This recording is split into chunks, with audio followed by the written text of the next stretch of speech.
Suatu kisah seorang pemuda yang meniti hidupnya agar tetap berada di jalan kebenaran.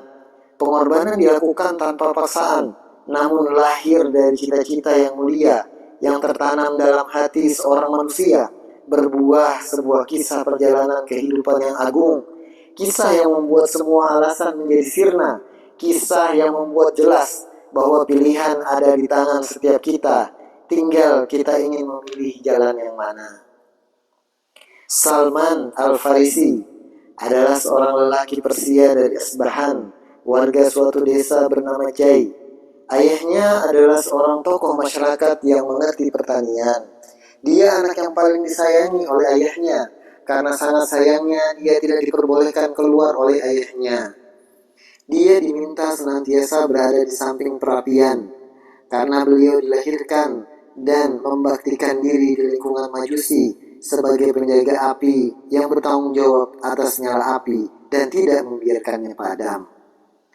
Ayahnya memiliki tanah perahan yang luas. Pada suatu hari, ayahnya sedang sibuk mengurus bangunan.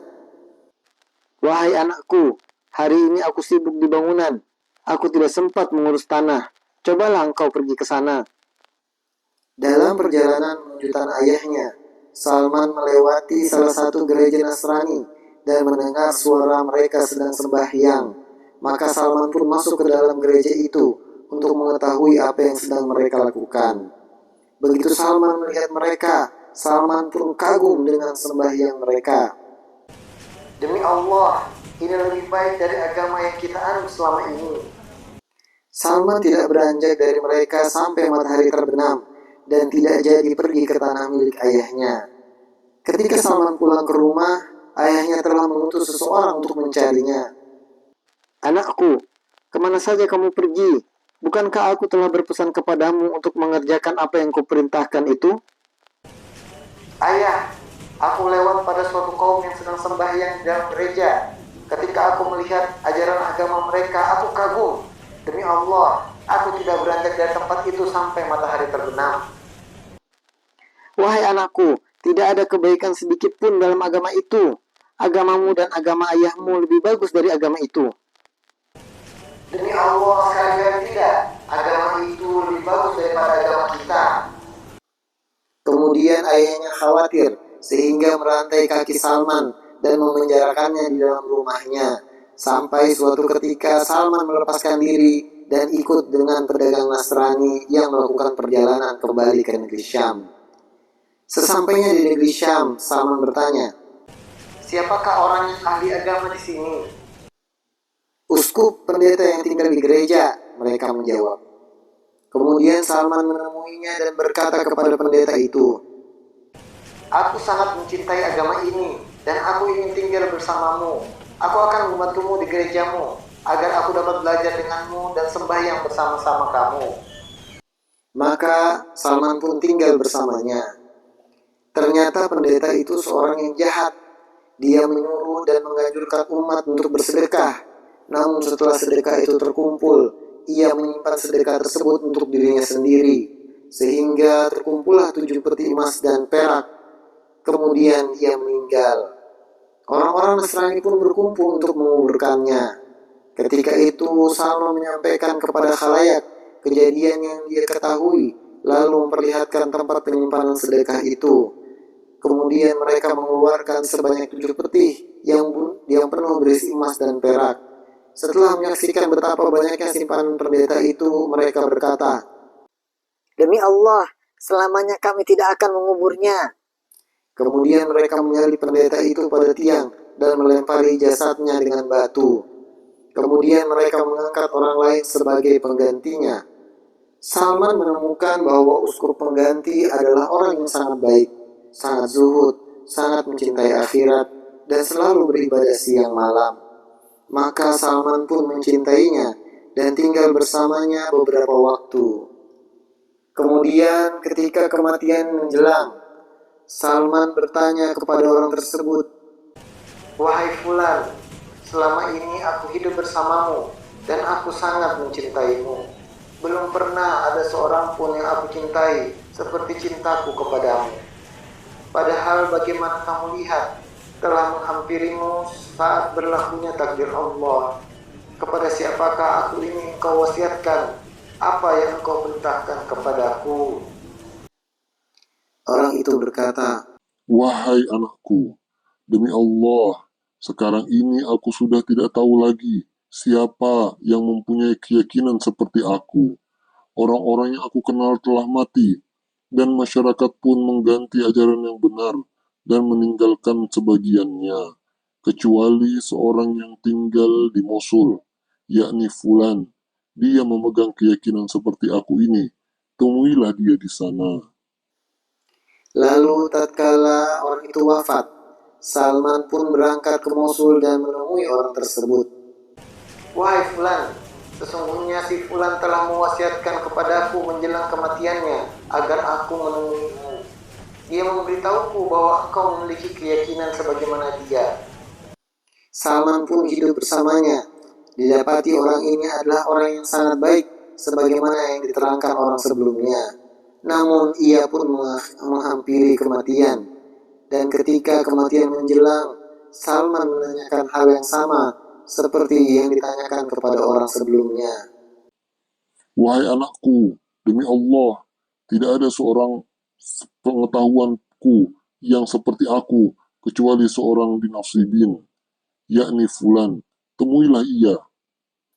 Maka setelah beliau wafat, Salman kembali berpindah tempat dan hidup bersama orang yang disebutkan. Hingga ketika kematian hampir menjemput orang tersebut kembali, Salman kembali mengajukan pertanyaan yang sama untuk meminta petunjuk kemana dia harus bertemu dengan orang seperti mereka. Wahai anakku, demi Allah, tidak ada seorang pun yang aku kenal, sehingga aku perintahkan kamu untuk mendatanginya, kecuali seorang yang tinggal di Amuria. Orang itu menganut keyakinan sebagaimana yang kita anut. Jika kamu berkenan, silahkan mendatanginya. Dia pun menganut sebagaimana yang selama ini kami pegang. Setelah seseorang yang baik itu meninggal dunia, Salman kembali melakukan perjalanan keempat kalinya dan bertemu dengan orang yang dimaksud. Di tempat ini Salman bekerja sehingga memiliki beberapa ekor sapi dan kambing. Kemudian takdir Allah pun berlaku untuknya. Ketika itu Salman berkata, wahai Fulan, selama ini aku hidup bersama si Fulan. Kemudian dia mewasiatkan aku untuk menemui si Fulan. Kemudian si Fulan juga mewasiatkan aku agar menemui si Fulan. Kemudian Fulan mewasiatkan aku untuk menemuimu. Sekarang kepada siapakah aku ini akan engkau wasiatkan, dan apa yang akan engkau perintahkan kepadaku? Wahai anakku, demi Allah, aku tidak mengetahui seorang pun yang akan aku perintahkan kamu untuk mendatanginya. Akan tetapi, telah hampir tiba waktu munculnya seorang nabi. Dia diutus dengan membawa ajaran Nabi Ibrahim. Nabi itu akan keluar, diusir dari suatu tempat di negara Arab, kemudian berhijrah menuju daerah antara dua perbukitan. Di antara dua bukit itu tumbuh pohon-pohon kurma. Pada diri Nabi itu terdapat tanda-tanda yang tidak dapat disembunyikan. Dia mau makan hadiah, tetapi tidak mau menerima sedekah. Di antara kedua bahunya terdapat tanda kenabian. Jika engkau bisa menuju daerah itu, berangkatlah ke sana. Kemudian orang ini pun meninggal dunia.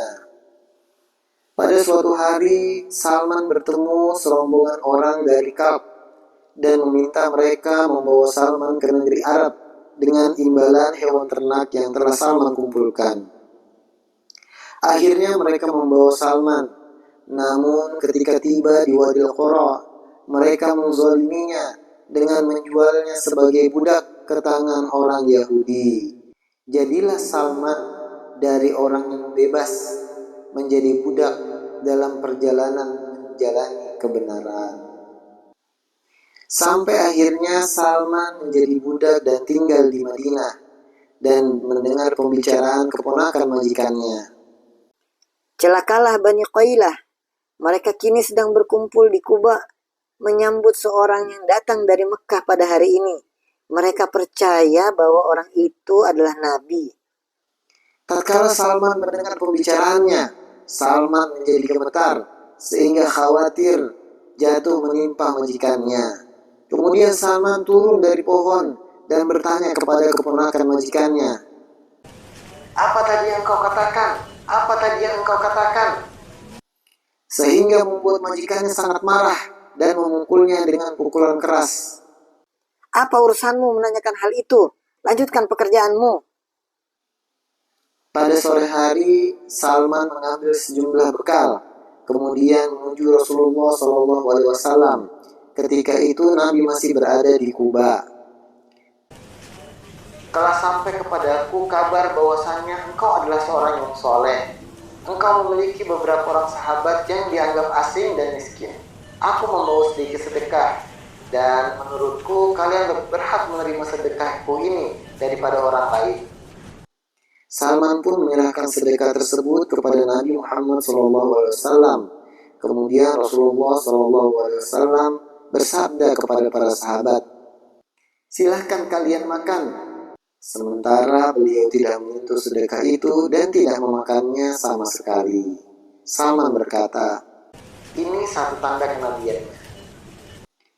Kemudian pada suatu hari Salman mendatangi Rasulullah SAW sambil berkata, "Aku memperhatikanmu tidak memakan pemberian berupa sedekah, sedangkan ini merupakan hadiah sebagai penghormatanku kepada engkau."